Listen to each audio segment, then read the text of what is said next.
बच गया।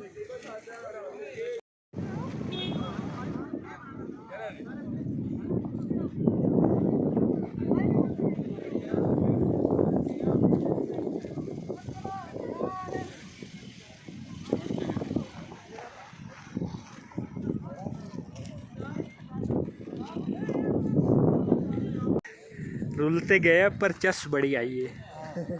आज कल भी अच्छा सीन था सैफुल मलूक पर जाते हुए भी, तो यहाँ पे भी अच्छा सीन हो गया है। क्या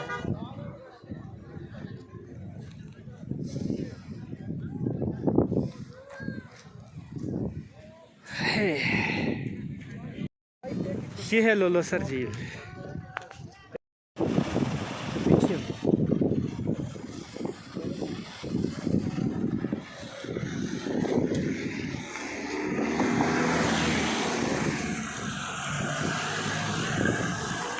तो बाबूसरटाप जाते हुए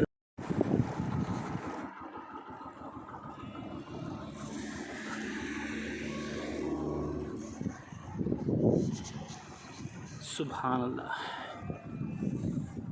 यार, दिल खुश हो जाता है और कुछ हो ना हो, पैसे पूरे हो जाते हैं। हाँ।